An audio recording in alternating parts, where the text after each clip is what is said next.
Bună dimineața! Ne aflăm pe drumul Siu, cam la 40 de kilometri în aval de orașul Târgu Jiu.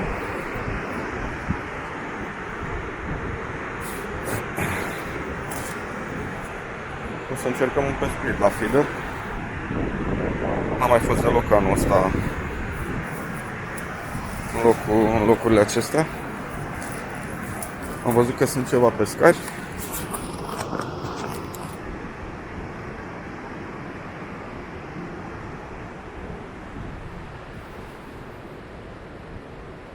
O să desfac și eu scaunul și lanseta și ne auzim după. O să fac un pescuit cu un plumb din acesta de 20 de grame, polisabil, să vedem cum stă în curent. Nu vreau să pun coșuleți și cu nadă, pentru că aici în locul ăsta știu că este foarte multă albitură și pește mic. Și o să încerc un pescuit de tatonare, o să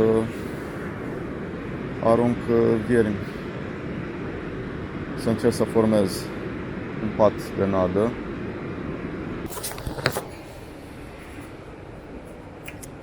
O să lansez la marginea curentului.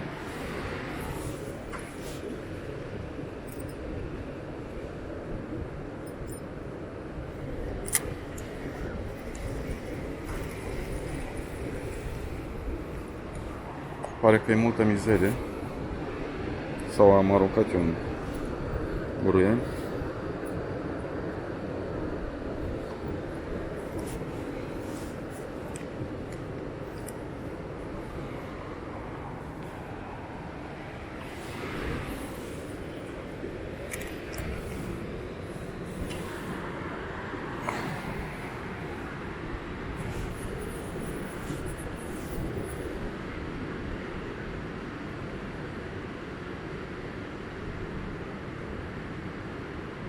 Râul Jiu este foarte limpede.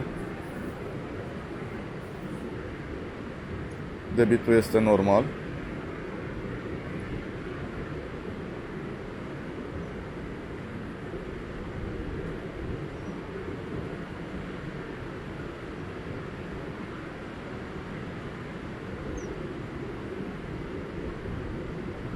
Așteptăm. Pescuiesc de aproximativ o oră jumate. N-am avut niciun fel de trăsătură. Cred că sunt în jur de 7 grade, dar se simt cam 3 este și vântul. Un vânt foarte rău.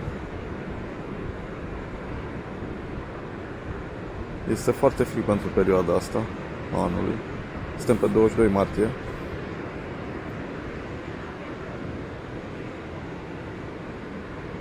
Cred că peștii simt răcirea asta. Ieri au fost în jur de 20-21 de grade.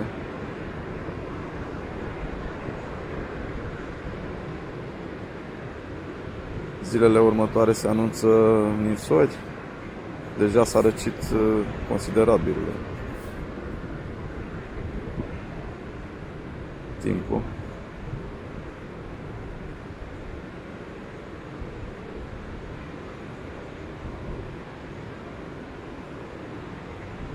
Am încercat la carabeți, la viermișori, la râmă.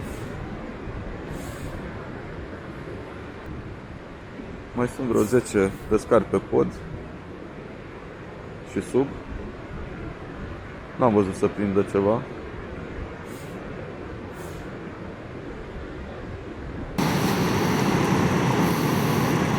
Păcat că și în perioada asta de criză mai sunt oameni de genul ăsta. A prins ceva, cred că scobari. Ia uitați, braconaj.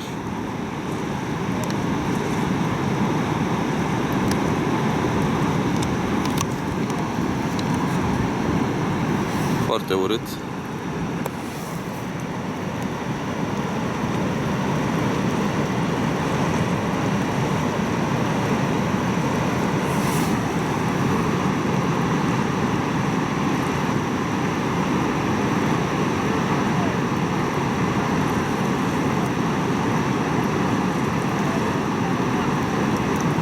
păcat. Pescuiesc de circa 3 ore jumate, 4. O să urc mai în amonte câțiva kilometri. Mai știu câteva locuri, să vedem dacă este loc. Un loc liber. O să strâng și eu echipamentul și ne vedem acolo. M-am mai oprit într-un loc, mai în amonte de locul unde am dat. Am vorbit cu câțiva pescari. Nu se prinde nimic nici acolo. N-am mai desfăcut lanseta și am venit pe un lac în apropierea râului Jiu să încercăm puțin și aici. Poate reușim să prindem ceva aici la plută.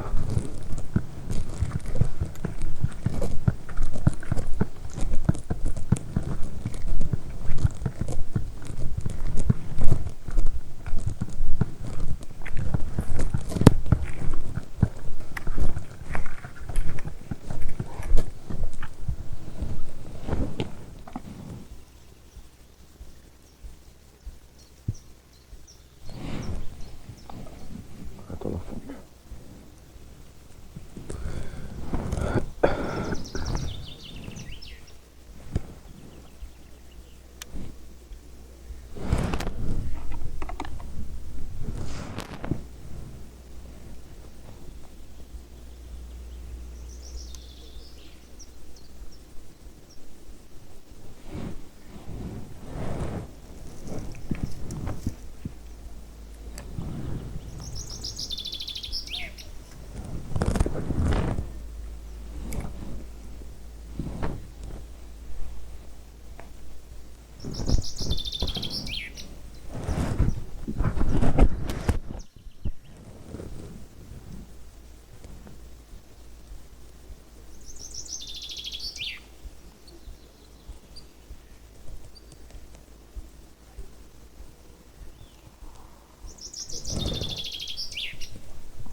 Se pune ploaia.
Asta e mincioc? Mă duc să-l iau și eu după aia.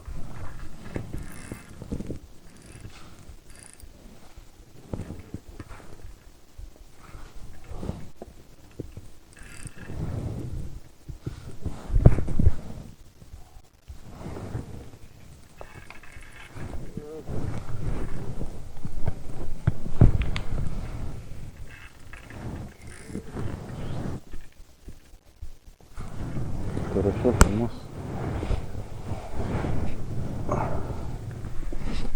Mai să ajung.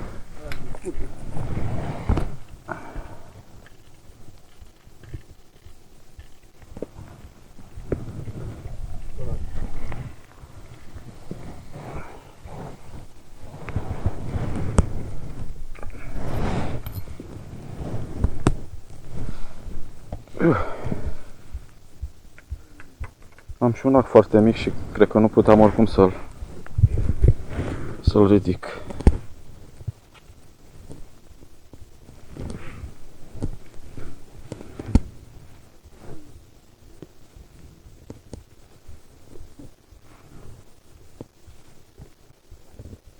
Da, cred că.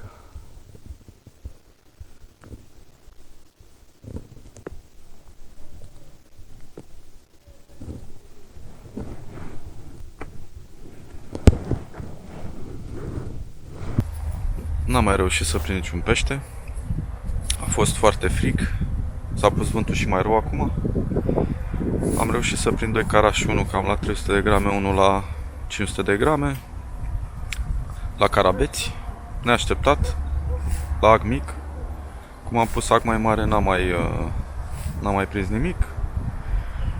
Am încercat înapoi după aceea să pun mic, dar n-am mai avut nicio trăsătură. Din păcate mi s-a descărcat bateria la camera cealaltă, că vreau să vă arăt niște trăsături la plută.